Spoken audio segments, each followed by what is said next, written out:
The most important snap of the Chiefs' offseason didn't happen on a field, it happened on a spreadsheet. When Patrick Mahomes restructured his deal and cleared more than $43 million in cap space, I immediately started thinking about red zone sequencing, not accounting. That move told me Kansas City is still orbiting number 15, even after a 6-11 season and a torn ACL that forced him into 7-hour rehab days.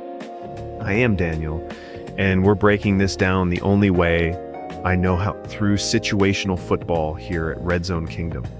Mahomes' ACL recovery is the axis of everything. I don't just care about whether he can scramble. I care about how quickly he can reset his base when the first red gets erased. In tight red zone geometry, that reset is survival. Last year I saw too many snaps where his lower half wasn't synced with his eyes. The vision was still elite. He was manipulating safeties, holding linebackers with subtle shoulder turns, but the platform underneath him wasn't always stable. That's when hero ball creeps in. That's when ball security becomes an adventure instead of a strength. The restructure gives the organization flexibility, but more importantly, it buys patience. If his timing comes back by midseason, this offense expands vertically and horizontally. If it doesn't, they have to win with compression and efficiency. That's where Travis Kelce becomes fascinating. At 36, with 3 straight seasons under 1,000 yards, I'm not pretending the mileage isn't real. But when I study the tape, I don't see a tight end who forgot how to separate.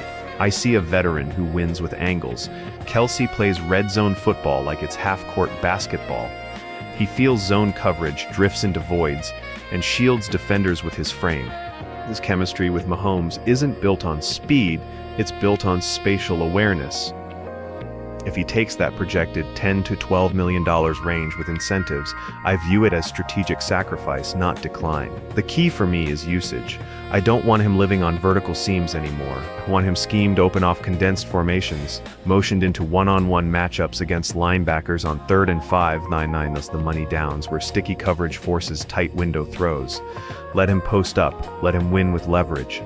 That's still high-level football. Then there's Isaiah Pacheco. When I say angry running, I mean controlled violence, square pads, downhill burst, no hesitation. Too often last season I felt like Kansas City tried to out-scheme short yardage instead of out-physicaling it. Pacheco changes defensive math. When he hammers the A-gap, safeties creep. When safeties creep, Kelce gets softer leverage. When linebackers hesitate, Mahomes gets cleaner sight lines. That's complementary geometry. Andy Reid, in my analysis, is still the mad scientist of sequencing, but I thought 2025 lacked rhythm. Early down inefficiency led to obvious passing situations. You can't live in 3rd and 9 and expect explosives. The Chiefs' dynasty years thrived on staying ahead of the sticks, 2nd and 4, 3rd and 2, where the entire playbook stayed open. Motion created hesitation. Hesitation created space. In 2026, I believe the formula is balance with intent. Protect Mahomes early. Lean into Pacheco's downhill energy. Use play action inside the 10 to freeze second-level defenders. Force one-on-one matchups instead of asking Mahomes to manufacture magic every snap. If his knee is stable and his lower body timing returns, the red zone efficiency climbs back into elite territory. My verdict? I think Kelce takes the adjusted deal. I think Reid recalibrates the sequencing. And I think by December we're talking about a gritty, situationally dominant offense that controls clock, wins the money downs, and finishes drives instead of settling for field goals.